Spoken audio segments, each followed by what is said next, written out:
What is up, YouTube? This is going to be the last Katt Williams drop. Michael Jackson footage. The elites killed him for what? Everybody is doing this Katt Williams stuff, and I'm looking. This is the last one I'm gonna do because a lot of times people, it's clickbait, man, and I'm trying to see if Katt Williams is saying this out of his mouth. So y'all hit that subscribe button, hit that bell. Let's check this bad boy out. Jermaine Dupri. And Tommy Mottola is a devil. Okay. Michael Jackson said that out of his mouth. I'm not supposed to say what I'm going to say right now, but I have to let you in on a secret. And he is a horrible human being, and we have to continue our drive until he's terminated.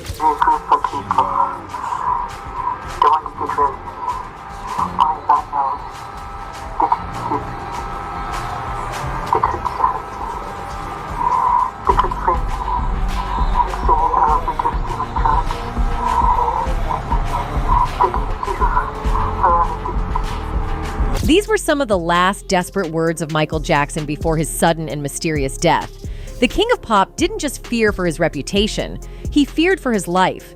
And Katt Williams just dropped bombshell footage revealing exactly why Michael was targeted by the elites. And the fact of the matter is, we watched this nigga get murdered right in front of our own face. And the nigga knew it was finna happen. He told us, and we didn't know. He named his last tour, This is it. This Is It. White people, let me just tell you a little secret if I could. Niggas have never said this is it in a celebratory fashion. Let me just say, white people do it all the time. This is it. Not niggas. Every time we say it like this. You know what, nigga, this is it. And they straight up killed that nigga. This will be it. This is it. And when I say this is it, it really means this is it. But is this another attempt to silence the truth, or is there more to the story? Was Michael Jackson unalived? And how deep does this conspiracy go? This will be it. This is it. And when I say this is it, it really means this is it. What secrets did Michael uncover that sealed his fate? And why did he openly declare Tommy Mottola, one of the most powerful men in the music industry, a devil? And he is a horrible human being, and we have to continue our drive until he's terminated. Michael Jackson was no stranger to controversy. From his battle with the press to his legendary rise and tragic fall, Jackson's life was always in the spotlight. But in the months leading up to his death, Michael's distress became more apparent. He was paranoid, fearful, and desperate. He knew the walls were closing in on him, and he believed his enemies were getting closer. What's wrong, Michael? I don't know if I should tell you this, but I don't know who may be listening. There may be a group of people. Don't want to get ready. These chilling words came just days before Michael's death, but his fears weren't new. He had been warning those close to him for years, telling anyone who would listen that the powers controlling the music industry were dangerous. But what happened next shocked the world. Was Michael really the victim of a calculated murder plot, or did his own tragic lifestyle catch up with him?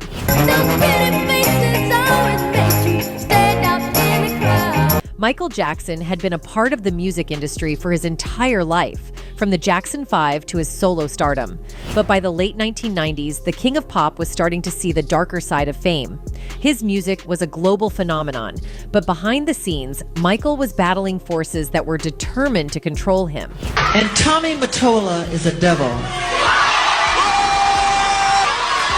I'm not supposed to say what I'm going to say right now, but I have to let you in on a secret. Michael wasn't just speaking about personal disputes. He was uncovering something far bigger, a network of control, greed, and manipulation within the music industry.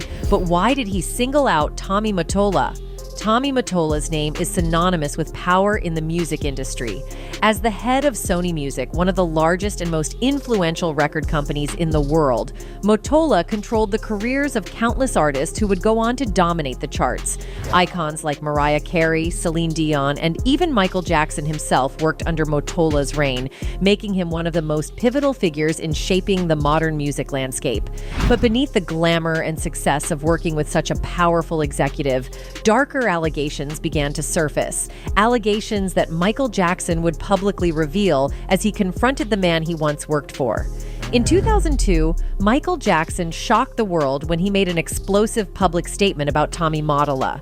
This wasn't just another celebrity feud or an artist unhappy with his label. Michael's words were filled with anger, fear, and the conviction of someone who had seen behind the curtain of an industry controlled by dangerous hands. Michael didn't hold back, calling Mottola a devil and accusing him of engaging in nefarious practices to maintain his power and control over artists. These weren't baseless claims from a disgruntled artist. According to Michael, Mottola was manipulating artists' careers, tapping their phones and using intimidation tactics to keep them in line.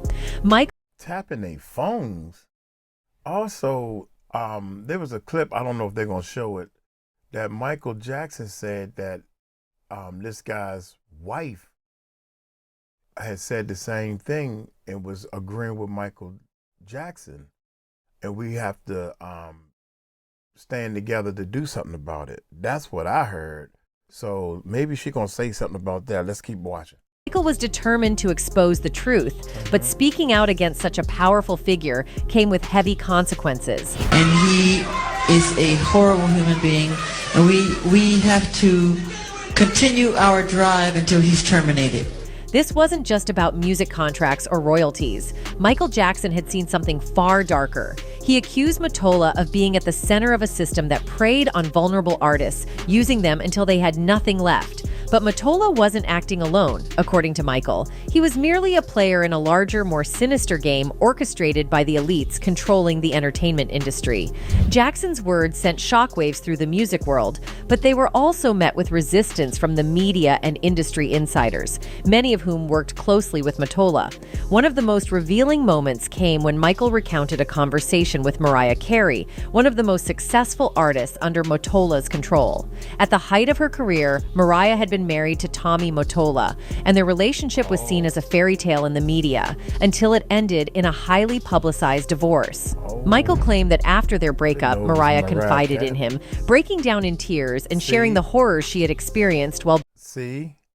But I didn't know it was Mariah Carey that he was married to. God dang. See, I'm learning. I like it when I learn something. Mariah Carey was married to this guy. Whoa. That's deep. Here we go.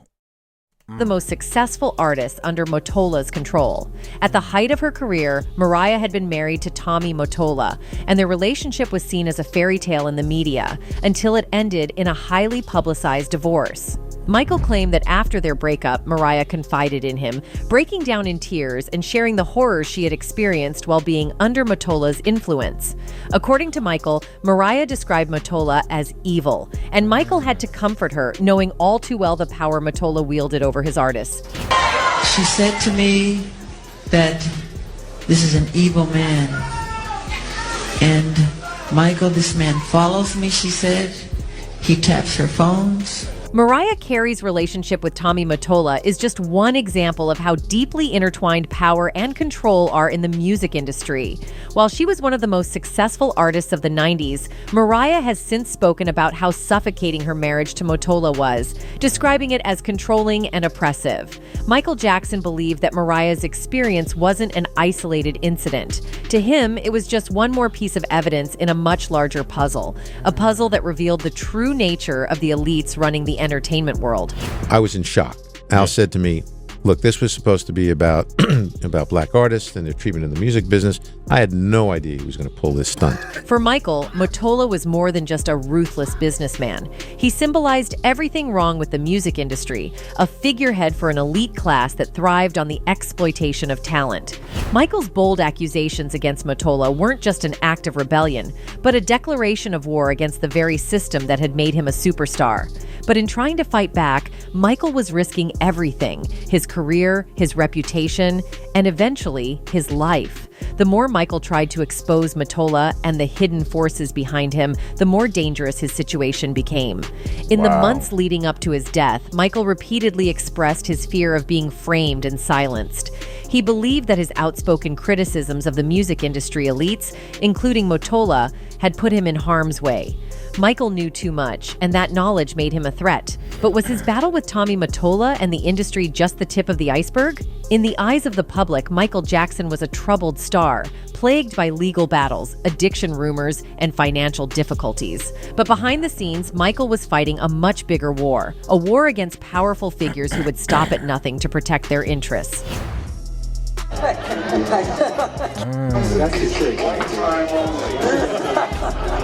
As the king of pop's paranoia grew, so did the forces conspiring against him. His fight with Mottola, once a public feud, became a private struggle to stay alive, with Michael believing that his enemies were closing in on him. In the weeks leading up to his sudden death, Michael Jackson's life was filled with turmoil, paranoia, and an overwhelming sense of dread. The world knew him as the king of pop, a larger-than-life figure who had mesmerized millions with his music and iconic performances. But behind the scenes, Jackson was a man who felt cornered, isolated, and increasingly fearful for his safety. This fear was not just a fleeting anxiety, but something deep-seated, something that had been growing for years. And in the final months of his life, Michael began to leave clues, warnings that something sinister was about to happen to him. In 2017, one of Jackson's closest friends, Michael 𝗗𝗢𝗡𝗞𝗦, revealed a chilling detail that sent shockwaves through fans and conspiracy theorists alike. 𝗗𝗢𝗡𝗞𝗦, who had been friends with Jackson for over 20 years, said that just weeks before his death, Michael handed him 13 handwritten letters. These weren't just personal musings or reflections, they were desperate pleas. In these letters, Jackson expressed a very specific fear that someone was trying to kill him. He wrote phrases like, "They are trying to murder me, and I am scared about my life," clearly indicating that he believed there was a plot against him. These weren't empty threats or baseless fears. Jackson had reason to believe that he was in imminent danger. Over the years, the king of pop had repeatedly voiced concerns about powerful figures in the music industry who were out to control and manipulate him. His public accusations against figures like Tommy Mottola, whom he labeled as evil and a devil, were just the tip of the iceberg. In Michael's mind, the forces working against him were not just interested in destroying his career. They were interested in ending his life. The letters 𝗗𝗢𝗡𝗞𝗦 revealed painted a picture of a man who felt trapped, with no way out. Jackson's fear wasn't limited to Mottola or music executives. He believed the danger went far beyond them. In one letter, he specifically mentioned the pressure from concert promoters AEG, the company responsible for organizing his 50-concert residency at London's O2 Arena. In one of the letters, Jackson reportedly wrote, "AEG makes so much pressure to me. I'm scared about my life." This line suggested that Michael was under immense pressure, so much that it was taking a toll on his mental and emotional state. He felt that the very people who were supposed to help him resurrect his career were now orchestrating his downfall. But it wasn't just the letters that hinted at the looming threat. This wasn't just about money, contracts, or business deals. Michael feared he was up against a hidden network of elites who had the power to not only destroy his career, but take his life and manipulate the narrative afterward. In the letters, Jackson seemed to understand that his time was running out. His words suggested a man who had resigned himself to a terrible fate, knowing that no matter what he did, these forces were closing in on him. It's as if he knew his life would end in tragedy, and all he could do was leave behind these warnings, these breadcrumbs, for the world to find after he was gone. But who exactly was Michael talking about? Was his fear directed solely at Mottola and the executives at AEG, or was there something more sinister at play? Could these elites he spoke of be part of a larger, more complex conspiracy to silence him forever? Some of us are against the Illuminati, and we are against the Illuminati at our own detriment. When people are against the Illuminati, then they get punched in the face all the time. A video making rounds on the internet shows Katt Williams releasing some truth missiles about the passing of one of the greatest musicians of all time, Michael Jackson. In his usual no-holds-barred style, Katt Williams insinuated that the pop icon was eliminated by some of the industry players right before our very own eyes. Though all evidence points to the fact that Michael Jackson overdosed on medication, Katt Williams alleged that it was all planned. According to Katt, Michael Jackson knew it was going to happen and gave his fans hints of plans by some evil individuals to end him, but they didn't catch his drift. Katt claimed that one of the hints was when he named his last tour, This Is It. He alleged that the pop icon knew he was at the end of his life and that he wouldn't survive to organize another tour, which is why he gave it that name. True to MJ's words, the This Is It tour happened to be his last, as he passed away in the same year that he made that announcement. Nigga knew it was finna happen. He told us, and we didn't know. He named his last tour, This Is It. This is it. The comedian observed that MJ didn't make the announcement in a celebratory manner. Instead, he sounded like he was tired of fighting the evil in the industry, and he had given up. So, Katt Williams appears to think that MJ's passing was pre-planned by the industry greats, who disliked the power he wielded. For context, in March of 2009, in a high-profile press conference, Jackson thrilled fans by announcing his This Is It concert residency at London's O2 Arena. These will be my final show performances in London.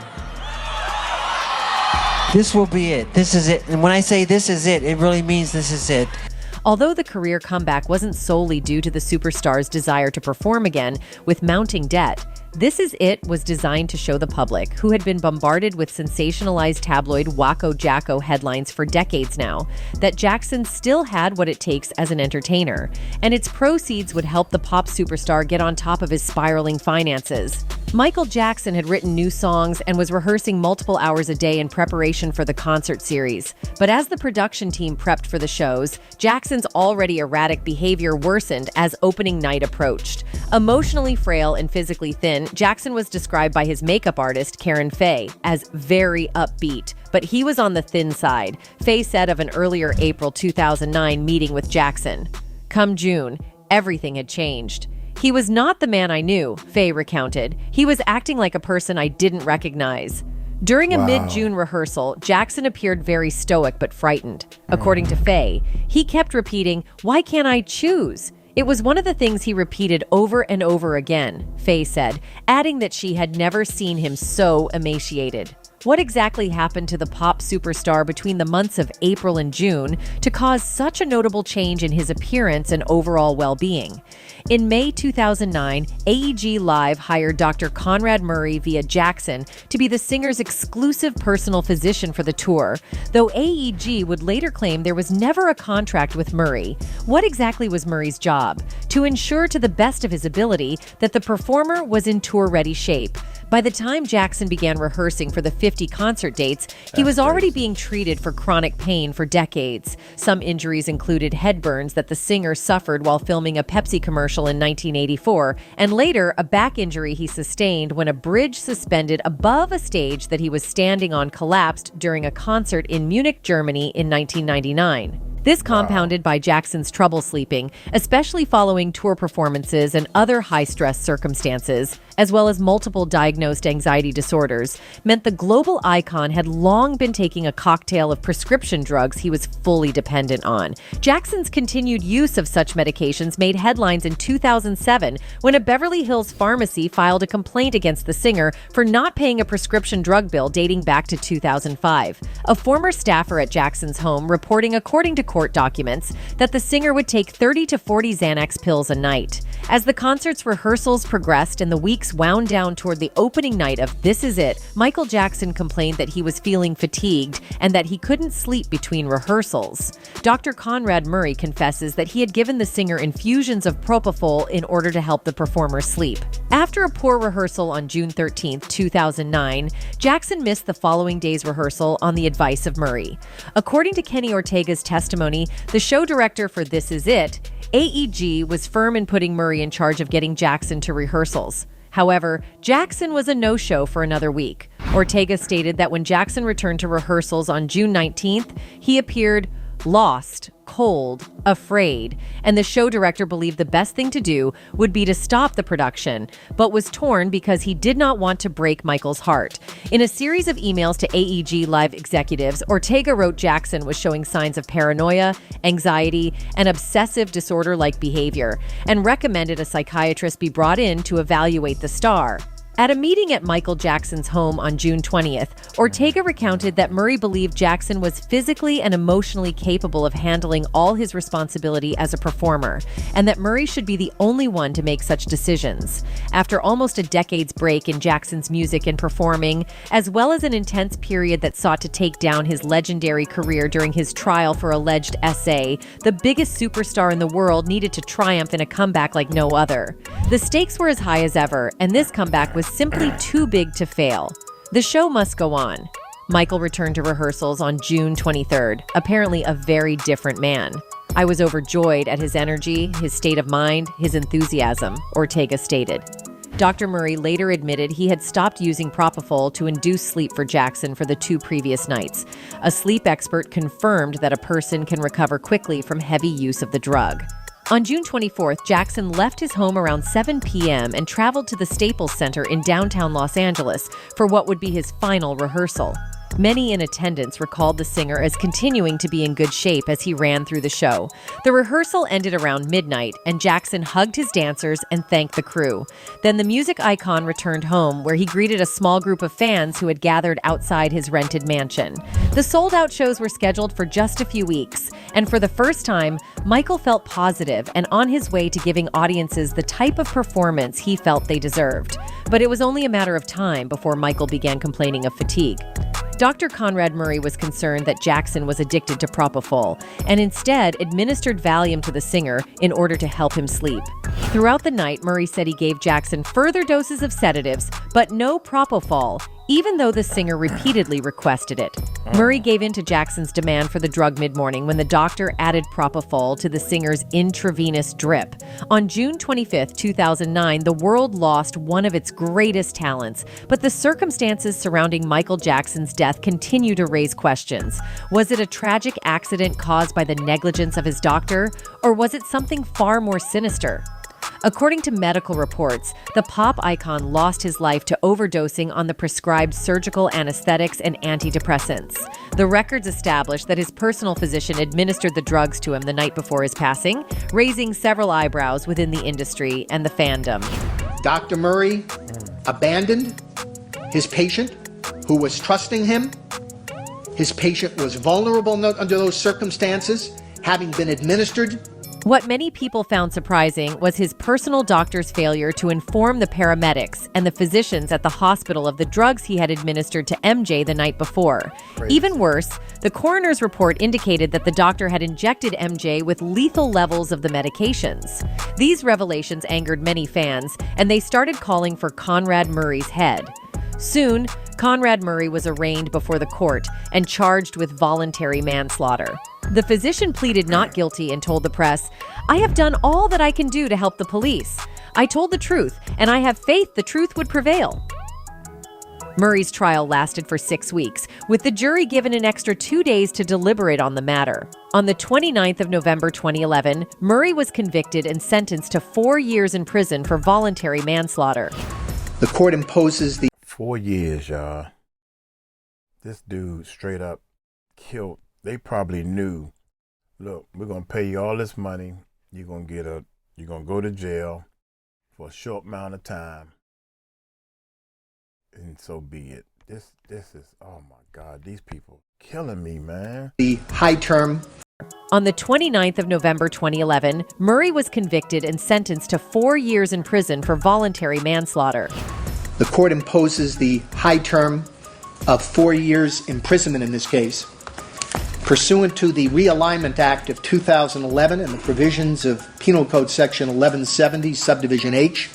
The prosecution argued that it was Murray's injections that caused the icon to lose his life, and therefore pushed for a stiffer punishment. However, the doctor's defense argued that he should be put on probation instead of prison because he had no criminal record. As expected, the 4-year sentence angered the family and fans as they thought that Conrad deserved worse punishment than what was handed to him. The rumor mill then went into overdrive with a million explanations and theories about MJ's passing. One prominent theory surmised that MJ was eliminated on purpose, and the doctor was in on the act all along. Michael Jackson was a man who spent his life fighting for control of his career, his image, and ultimately his life. But in the end, those he feared may have been the ones to take it all away. Anyway, that's it for this video, folks. Bye. Man, y'all let me know in the comments below. 4 years, dude. If you sentenced to 4 years with good behavior, you're getting out in 3. You do some perfect, pretty stuff, you can get out in 2, or at least 2.5 or something. Wow, man. I'm speechless, man. Look here. I'm going to get on up out of here. Y'all let me know in the comments. He should have got more time.